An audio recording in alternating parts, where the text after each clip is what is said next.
తెలుగుదేశం ఇది కేవలం ఒక రాజకీయ పార్టీ పేరు కాదు. ఒక జాతి ప్రజల అస్తిత్వ పోరాట సంకేతం. ఒక ప్రాంత ప్రజల ఆత్మగౌరవ ప్రతీక. తమ భాషా సంస్కృతుల పరిరక్షణకు, స్వయం పాలనాధికారాలకు ఉద్యమించిన ఒక చరిత్ర. నేడు ప్రపంచవ్యాప్తంగా వేళ్లూనుకుని ప్రతి దేశంలోనూ తమ ప్రతిభను చాటుతున్న తెలుగువారి అభివృద్ధికి మూలం తెలుగుదేశం. సరిగ్గా 44 సంవత్సరాల క్రితం 1982 మార్చి 29వ తేదీన మధ్యాహ్నం 2:30 ఒక తెలుగువాడు సింహనాదం చేశాడు. రైతు కూలీల రక్తంలో నుంచి, నిరుపేదల కన్నీటిలో నుంచి, కష్టజీవుల కంటి మంటల్లో నుంచి, అన్నార్తుల అక్కందరలో నుంచి పుట్టింది ఈ తెలుగుదేశం. తెలుగువాడి పౌరుషం చాటి చెప్పడానికి, తెలుగువారి ఆత్మగౌరవం నిలబెట్టడానికి పుట్టింది ఈ తెలుగుదేశం. ఆ తెలుగు సింహమే ఎన్టీఆర్. కేవలం పార్టీ పెట్టిన 9 నెలల్లోనే అధికారంలోకి వచ్చిన ఎన్టీఆర్ పాలనతో తెలుగునాట సంక్షేమ పర్వం ప్రారంభమైంది. దేశంలోనే మొదటిసారిగా ఆడబిడ్డలకు ఆస్తి హక్కు కల్పించి సామాజిక సంస్కరణ చేపట్టారు ఎన్టీఆర్. 1984 రెవెన్యూ సంస్కరణల్లో భాగంగా కరణం, మునసబు, పటేల్, పట్వారీ వ్యవస్థను రద్దు చేసి మండల వ్యవస్థ ఏర్పాటు ద్వారా అధికార వికేంద్రీకరణకు బాటలు వేశారు.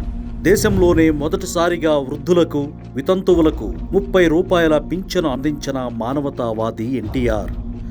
ఎన్టీఆర్ రూపంలో పేదలకు పట్టెడన్నం, కట్టుకోవడానికి బట్ట, తలదాచుకోవడానికి పక్కా ఇల్లు అందించిన తెలుగుదేశం చంద్రబాబు గారి రూపంలో సామాన్యుడి కలలకు రెక్కలు తొడిగి ఆకాశాన్ని అందుకునే అవకాశాలను అందించింది.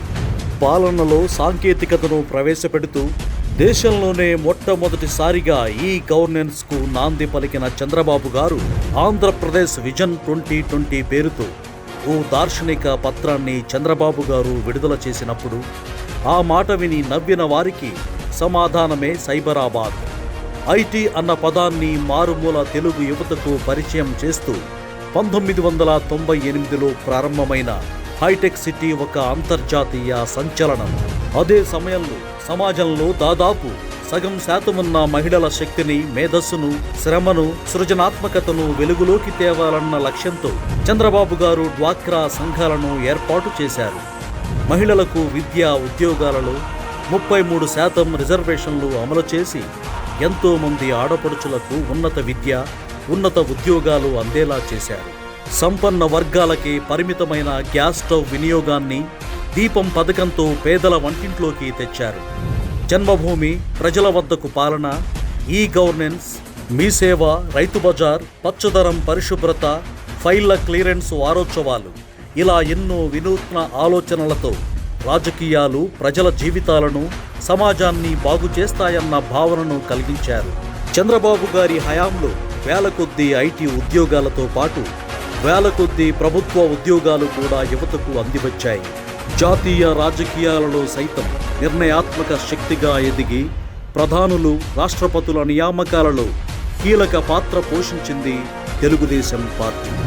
నాటి నుంచి నిన్నటి 2024 ఎన్నికల్లో 94% స్ట్రైక్ రేటుతో మరో చారిత్రక విజయం సాధించే వరకు పార్టీ సాధించిన ప్రతి విజయం వెనుక కార్యకర్తల కష్టం ఉంది, వారి కుటుంబాల త్యాగఫలం ఉంది. ఇది గుర్తించి పార్టీ కార్యకర్తల కోసం ప్రత్యేకంగా ఒక సంక్షేమ విభాగాన్ని నెలకొల్పిన మానవతావాది లోకేష్ గారు.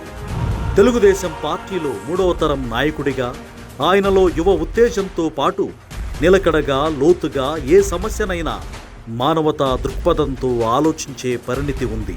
ఇటువంటి నాయకుల చేతిలో తీర్చిదిద్దబడిన తెలుగుదేశం పార్టీ 44 ఏళ్లుగా తెలుగువారి జీవనంలో ఒక భాగమైపోయింది అంటే అతిశయోక్తి కాదు.